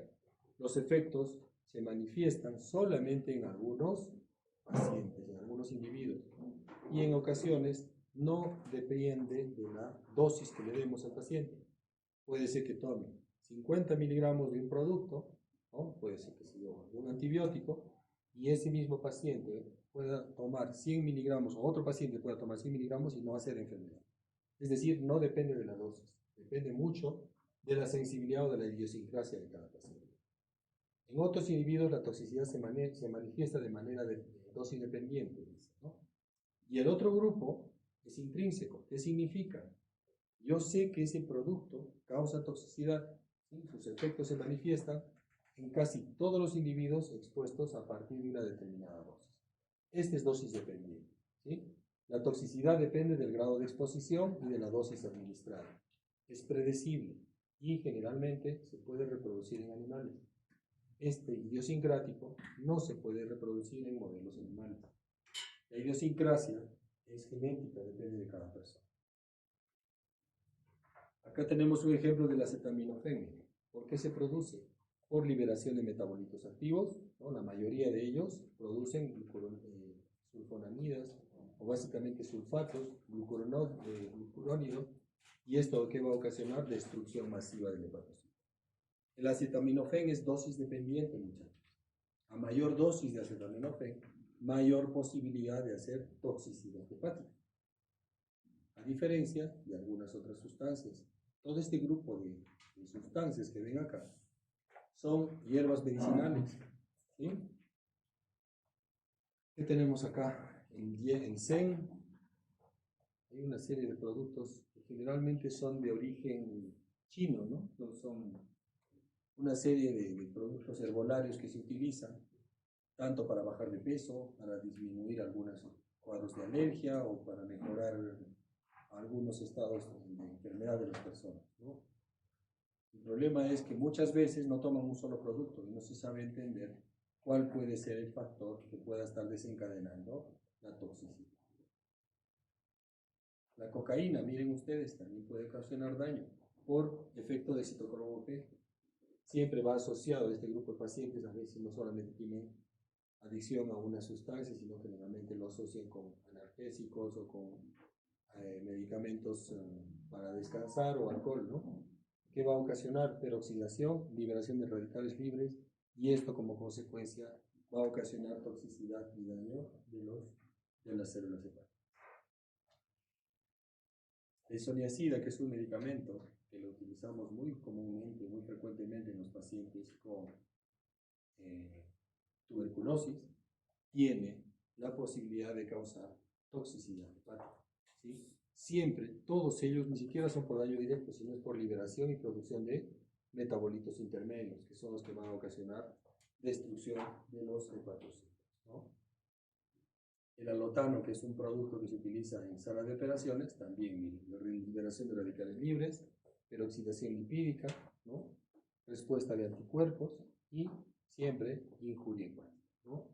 La consecuencia del daño del hepatocito va a depender mucho de la exposición a las sustancias tóxicas. Cuanto más sustancia tóxica le pongamos al hígado, más riesgo de daño, ¿no? ¿Qué formas clínicas tenemos? Miren, de acuerdo a lo que hemos visto, puede simular cualquier patología hepatocelular, ¿sí? La expresión clínica y la gravedad son variables. Habitualmente, la mayoría de pacientes hacen una hepatitis aguda, menos frecuente, problema colestásico, enfermedad veno-oclusiva, cirrosis, ¿no? Y en algunos casos puede haber neoplasia hepática. La evolución de la mayoría de estos pacientes es a una hepatopatía crónica, ¿no? Es básicamente similar a una hepatitis autoinmune, y básicamente hay muchos productos, medicamentos que pueden ocasionar esta evolución, ¿no? Pueden evolucionar a la cirrosis. El uso de la metildopa, el metotrexato, la nitrofurantoína está muy relacionada con una hepatopatía crónica, ¿no? Y las presentaciones pueden ser así: afectación de los colangiocitos, que básicamente puede ocasionar colangitis aguda, obstrucciones o ductopenias, colangitis esclerosal.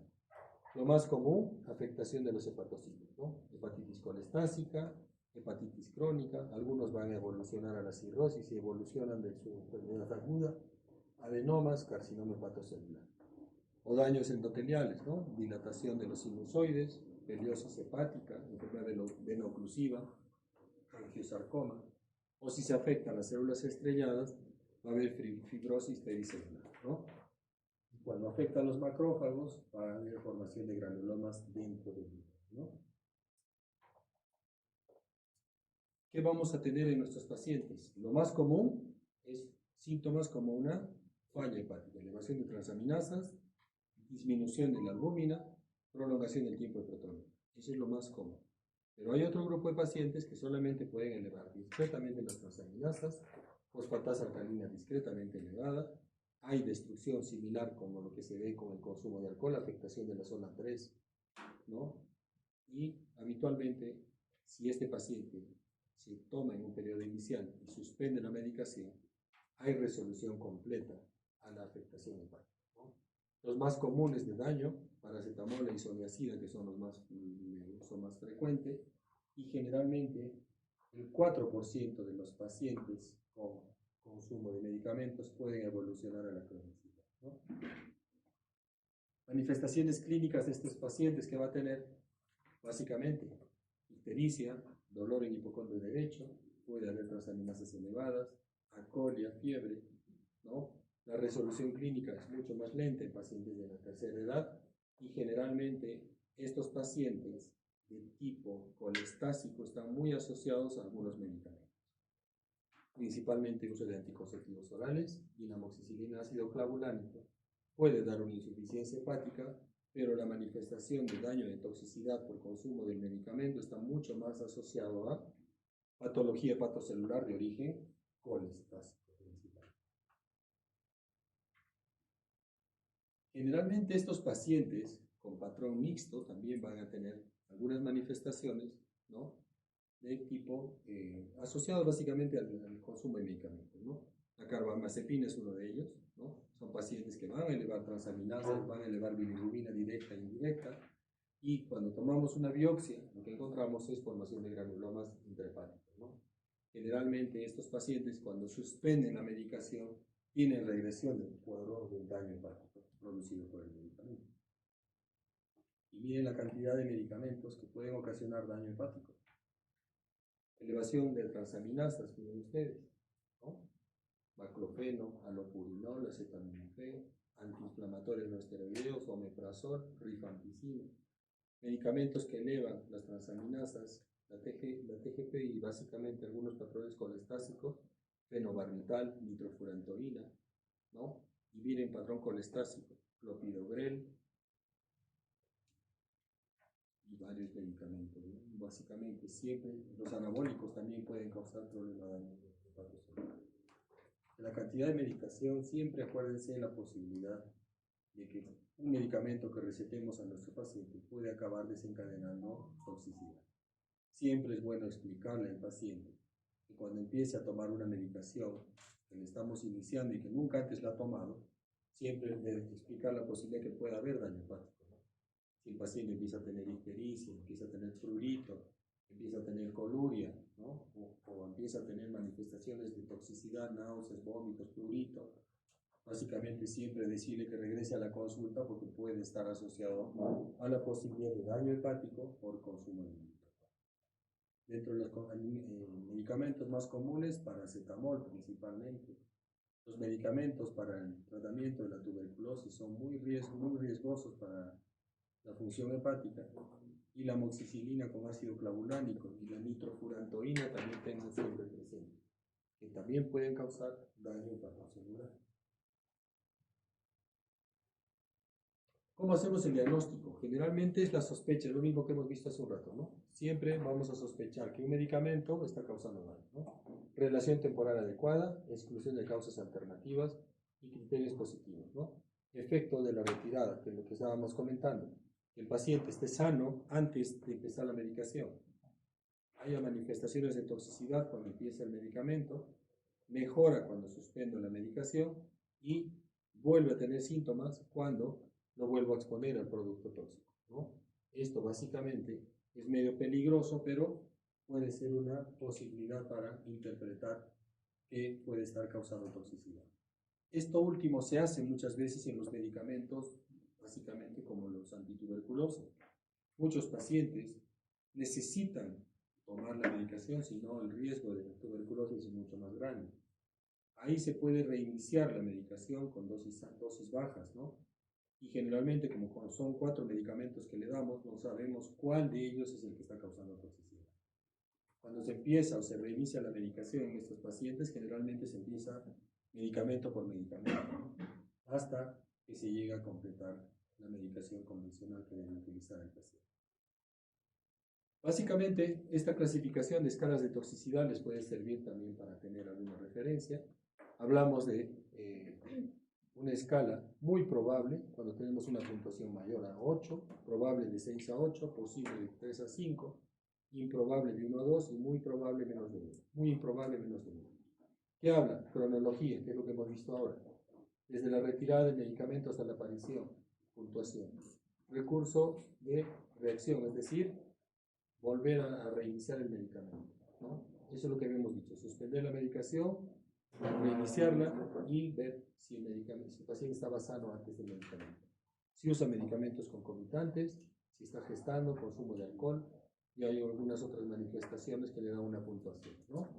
Esto básicamente les puede servir de referencia para determinar si un medicamento específico está causando toxicidad en el paciente. Con la medicación es un poco más fácil de entender esto, pero cuando el paciente consume algunas sustancias, hierbas medicinales principalmente, no podemos determinar qué tipo de metabolito, qué tipo de sustancia tóxica es la que está causando el daño, ¿no? ¿Qué indicaciones tenemos en este paciente, básicamente? ¿Cuándo tenemos necesidad de biopsia hepática? Si no tenemos la etiología de la enfermedad hepática. Cuando tenemos duda diagnóstica después de suprimir el medicamento. O cuando tenemos que establecer el pronóstico de ese paciente. Son indicaciones puntuales para determinar la toma de una muestra hepática en este grupo especial de pacientes asociados a toxicidad por mercurio. Estas son una serie de biopsias, miren, con destrucción masiva del hepatocito. No hay nada de células hepáticas, miren, en esta biopsia, en esta principalmente, el componente inflamatorio. ¿Y qué tratamiento dar? básicamente. Lo primero, suspender el agente agresivo, ¿no? Si es una hepatitis fulminante, la única alternativa que tiene ese paciente es trasplante hepático ortotópico, ¿sí? Tratamiento específico para algunas sustancias, principalmente asociado a pacientes con intentos suicidas, ¿no? Paracetamol, por ejemplo, se utiliza acetilcisteína, ácido valproico se puede usar la carnitina, hongos, dependiendo del hongo se puede usar silimarina o penicillamina, ¿no? Y en pacientes con hepatitis colestática se puede usar ácido ursodeoxicólico, ¿no? En pacientes con mecanismo inmunológico, es bien discordante o bien discutido, es posible utilizar corticoides, pero en líneas generales, si hay una destrucción masiva del hígado y el paciente empieza a entrar en falla hepática, la única opción o alternativa que tiene es el trasplante. ¿Sí? Evitar siempre la polimedicina, ¿no? Siempre tener posibilidades de revisar la posibilidad de efectos adversos asociados a los medicamentos. Hay que tener una adhesión adecuada a los tratamientos y monitorización en el tratamiento prolongado. Notificar siempre a los servicios de farmacovigilancia los casos de toxicidad mediada por medicamentos. Existe actualmente un grupo de gente que se está dedicando a hacer un registro de esto. Cada medicamento que aparece en nuestro medio, por ejemplo, no es muy común que nosotros declaremos o informemos que mi paciente ha hecho rama amoxicilina ácido clavulánico, por ejemplo, ¿no? Pero hay otro grupo de pacientes, hay otros países en los cuales cualquier reacción adversa que presente un paciente debe ser reportado y debe ser registrado, porque eso nos sirve a largo plazo para determinar cuál es el riesgo de daño que puede ocasionar un medicamento. Y a veces es una indicación para retirarlo del mercado. Si tenemos, por ejemplo, 100 pacientes que toman amoxicilina ácido clavulánico y 10 hacen toxicidad, algo está pasando, ¿no? No está bien, algún efecto tóxico está causando el medicamento. Pero lo malo de esto es interpretar y determinar que es solamente el producto el que está causando el daño, ¿no? Muchos pacientes, en nuestro medio principalmente, toman antibiótico y siempre te solicitan cuando van a la consulta con qué matecito voy a tomar la medicación. ¿Qué tratamiento alternativo puedo utilizar? Puedo usar chancapiedras si tengo mi vesícula que está con cálculos, o sea, es muy común el hecho de solicitar terapia alternativa en nuestro medio. Si tú no le das su mate al paciente, no vuelve a tu consulta. Eso es muy común. Este doctor no me quiere. ¿En qué agua voy a tomar? ¿En qué agua de tiempo, mate? Siempre hay que tratar de por lo menos entender qué hierba puede usar y que no sea tóxica, ¿no? Y la mayoría de productos que causan toxicidad siempre están relacionados con alguna hierba medicinal, ¿no? Muchos pacientes saben asociar el tratamiento médico con tratamiento alternativo, ¿no? Es muy común en nuestro medio. ¿Alguna pregunta, muchachos?